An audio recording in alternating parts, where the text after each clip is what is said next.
Hello friends, आज हम लोग हेमोपोएसिस के बारे में पढ़ेंगे। और हेमोपोएसिस का जो मीनिंग होता है वो क्या होता है? टू मेक न्यू ब्लड बनने में जो प्रोसेस होता है उसी को बोलते हैं hemopoiesis. It refers to the formation of blood cellular components. Blood cellular components का जो फॉर्मेशन होता है, हाँ, ये भी इसी के थ्रू होता है। और जितने तरह के ब्लड सेलुलर कंपोनेंट्स हैं वो किसके थ्रू ड्राइव होते हैं? हेमेटोपोएटिक स्टेम सेल के थ्रू।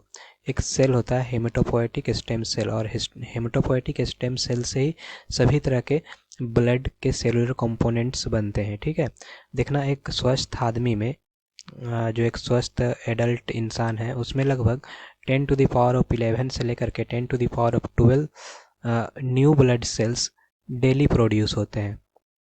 ठीक है, तो आगे हम लोग जानेंगे हेमेटोपोएटिक स्टेम सेल है क्या।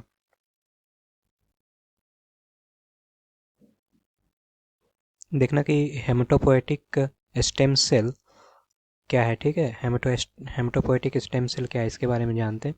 तो देखना, haematopoietic stem cell resides in the medulla of the bone. देखना कि हमारा जो बोन होता है, मतलब हड्डी, हड्डी का जो बीच वाला पोर्शन होता है उसी को मेडुला बोलते हैं, हड्डी का। ठीक है, और उसी जगह को क्या बोलते हैं? Bone marrow. तो जो हेमेटोपोएटिक स्टेम सेल कहाँ पर पाया जाता है? बोन मेरो में पाया जाता है, मेडुला ऑफ द बोन। ठीक है, और उसके बाद they are very unique as they have the ability to mature into all the different blood cell types and tissues. मतलब ये बहुत ही यूनिक होता है। यूनिक मतलब बहुत ही रियर सेल्स बोल सकते हैं, मतलब बहुत ही यूनिक करेक्टरिस्टिक इसमें होते हैं। मतलब ये, इसमें एक प्रकार का एबिलिटी होता है कि ये मेच्योर हो सकता है डिफरेंट ब्लड सेल्स टाइप में। मतलब ब्लड में जितने तरह के सेल्स होते हैं सभी तरह के सेल्स टाइप में ये मेच्योर हो सकता है, मतलब बना सकता है ब्लड सेल्स को। मतलब डिफरेंट टाइप के ब्लड सेल्स का फॉर्मेशन कर सकता है। मतलब इस तरह की शक्ति इस हेमेटोपोएटिक स्टेम सेल्स में होती है। देखना कि they are self renewing cells. मतलब ये सेल्फ रिन्यू सेल होता है। मतलब एक सेल से दो सेल, दो से चार सेल, ठीक है, इस तरह से रिन्यूअल होते रहता है। ठीक है, मतलब ये डेड नहीं होता है। ठीक है, ये एक सेल से दूसरे सेल में डिवाइड होते रहता है। इसी को क्या बोलते हैं? Self renewing cell. Self renewing cell stem cell का स्टेम सेल का डिफिनेशन बोल सकते हैं। स्टेम सेल्स कैसे होते हैं? सेल्फ रिन्यूअल सेल्स होते हैं। ठीक है, मतलब वो कभी डेड नहीं होते हैं, वो एक सेल से दूसरे सेल्स में डिवाइड होते रहते हैं। तो हेमेटोपोएटिक स्टेम सेल्स भी एक इसी तरह का सेल है। ठीक है, हेमेटोपोएटिक मतलब ही होता है ब्लड सेल्स का फॉर्मेशन। ठीक है, जो प्रोसेस होता है उसी को बोलते हैं हेमेटोपोएसिस। ठीक है, और हेमेटोपोएटिक स्टेम सेल्स मतलब जो ब्लड सेल्स का फॉर्मेशन कर रहा है, इस तरह के स्टेम सेल्स को हम लोग क्या बोलते हैं? Haematopoietic stem cell. बताते हैं, daughter cell are cells that are result from the division of single parent cells. A single parent cells divide from two daughter cells. देखना कि जो डॉटर सेल होता है सेल का, वो एक सिंगल पेरेंट सेल से डिवाइड होकर के बनता है। ठीक है, और एक single parent cell divide forming into two daughter cell. जब एक सिंगल पेरेंट सेल डिवाइड होता है तो उससे दो सेल्स का जन्म होता है। ठीक है, तो स्टेम सेल्स इसी तरह से काम करती है। एक सिंगल सेल से डिवाइड होकर के दो सेल्स बन जाती है, फिर वो दो सेल डिवाइड होकर के चार सेल बन जाती है। ठीक है, देखना कि mitosis stage of cell cycle that involves division of cell nucleus and separation of chromosome. देखना कि जो ये डिवीजन होता है कैसे होता है? Mitosis division. माइटोसिस डिवीजन मतलब एक सेल से दो सेल्स का बन जाना। ठीक है, जिसमें हमारा सेल का न्यूक्लियस भी आता है। सेल्स के न्यूक्लियस में क्रोमोसोम होते हैं, जिसमें क्रोमोसोम का भी सेपरेशन होता है। जब एक सेल टूट करके दो सेल बनेगा तो उसमें क्या होगा? क्रोमोसोम भी सेपरेट हो जाएगा। हाँ, देखो ये है हमारा डॉटर सेल। ठीक है, ये क्या है?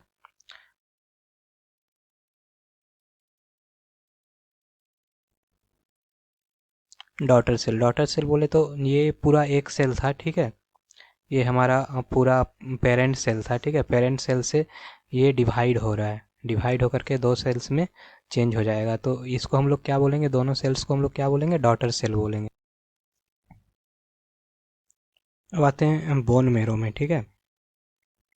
तो देखना कि बोन मेरो किसको बोलते हैं। Bone marrow found in A spongy gelatinous tissue found hollow space in the interior of bone.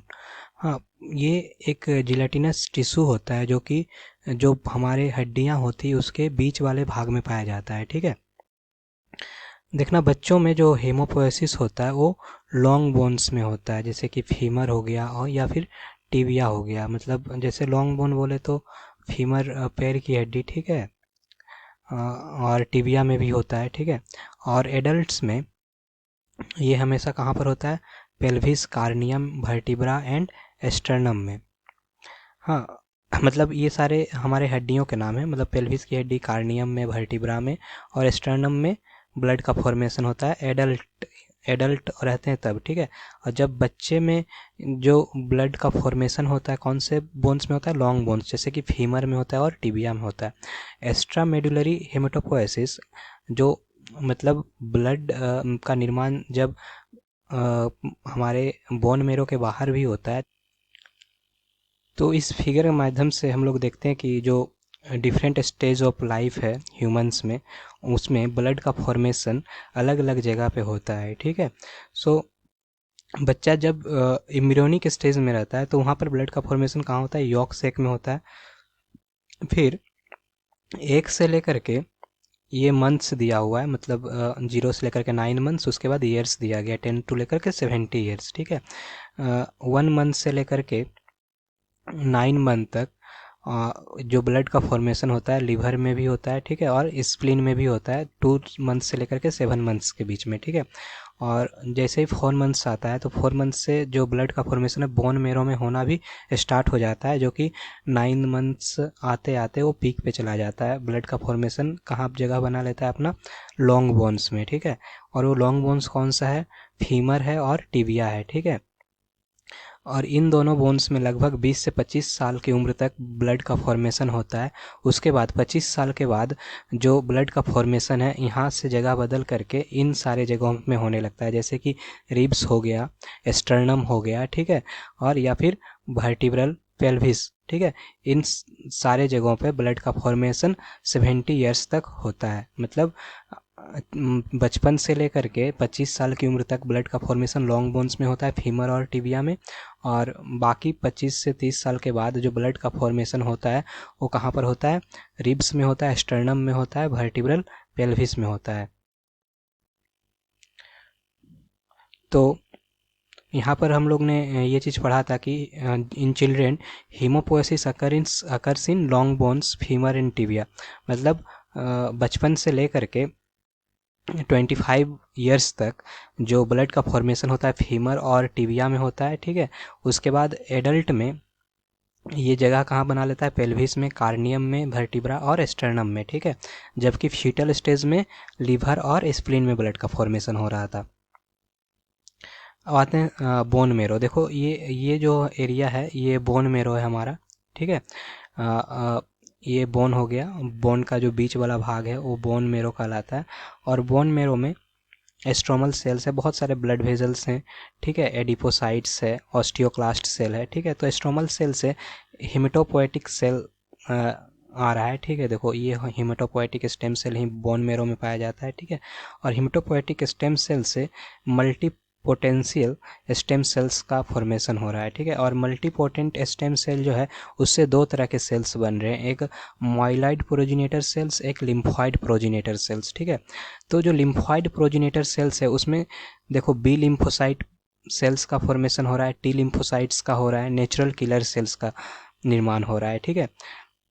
ये सभी ब्लड सेल्स के पार्ट हैं। नेचुरल किलर सेल हो गए, टी लिम्फोसाइट हो गए, बी लिम्फोसाइट हो गए, ये विभिन्न बीमारियों से लड़ने में हमारी सहायता करते हैं, ठीक है। और जो माइलॉइड प्रोजिनेटर सेल्स हैं उससे क्या क्या बन रहा है, न्यूट्रोफिल्स बन रहा है, बेसोफिल्स बन रहा है, एसोनोफिल्स बन रहा है, मोनोसाइट्स, माइक्रोफाजेस बन रहा है, प्लेटलेट्स बन रहा है और रेड ब्लड सेल्स बन रहा है। इतने सारे ब्लड सेल्स का फॉर्मेशन किससे हो रहा है, माइलोनाइड प्रोजिनेटर माइलॉइड प्रोजिनेटर सेल से।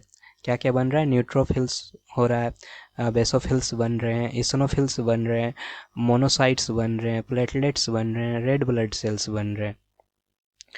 तो हेमेटोपोएटिक सेल स्टेम सेल से मल्टीपोटेंट स्टेम सेल्स का निर्माण हो रहा है, मल्टीपोटेंट स्टेम सेल से लिम्फॉइड प्रोजिनेटर सेल्स का निर्माण हो रहा है, और लिम्फॉइड प्रोजिनेटर सेल से बी लिम्फोसाइट, टी लिम्फोसाइट और नेचुरल किलर सेल बन रहे हैं, ठीक है। जबकि माइलॉइड प्रोजिनेटर सेल्स से क्या क्या बन रहे हैं, न्यूट्रोफिल्स बन रहे हैं, बेसोफिल्स बन रहे हैं, इस्नोफिल्स बन रहे हैं, मोनोसाइट्स बन रहे हैं, प्लेटलेट्स बन रहे हैं और रेड ब्लड सेल्स बन रहे हैं। देखना कि तुम लोग बोलो कि जो रेड ब्लड सेल्स मतलब रेड ब्लड सेल्स के अलावा इतने सारे ब्लड सेल्स बन रहे हैं यहाँ पर। हाँ, तो इनमें बहुत सारे सेल्स वाइट ब्लड सेल्स के पार्ट हैं, ठीक है। और ये इम्यून सिस्टम में काम करते हैं। ये जितने सारे सेल्स हम यहाँ पर देख रहे हैं ना, जैसे कि नेचुरल किलर सेल हो गए, टी लिम्फोसाइट हो गया, बी लिम्फोसाइट हो गया, न्यूट्रोफिल्स हो गया, बेसोफिल्स हो गया, एसोनोफिल्स हो गया, ये सारे सेल्स मोनोसाइट या मैक्रोफाज हमारे इम्यून सिस्टम को दुरुस्त रखने में हमारी मदद करते हैं, ठीक है। सो मुझे लग रहा है कि समझ में आया होगा आपको ये सारा चीज़ जो मैंने बताया। अगर नहीं समझ में आया होगा तो कमेंट बॉक्स में कमेंट करिएगा, हम अगले क्लास में समझाने की कोशिश करेंगे इस बारे में और ज़्यादा, ठीक है। तो ये था हमारा हेमोपोएसिस, मतलब ब्लड सेल्स का जो फॉर्मेशन होता है वो कैसे होता है। सो आज इतना ही, नेक्स्ट लेक्चर में इसके आगे बताएंगे। So thank you.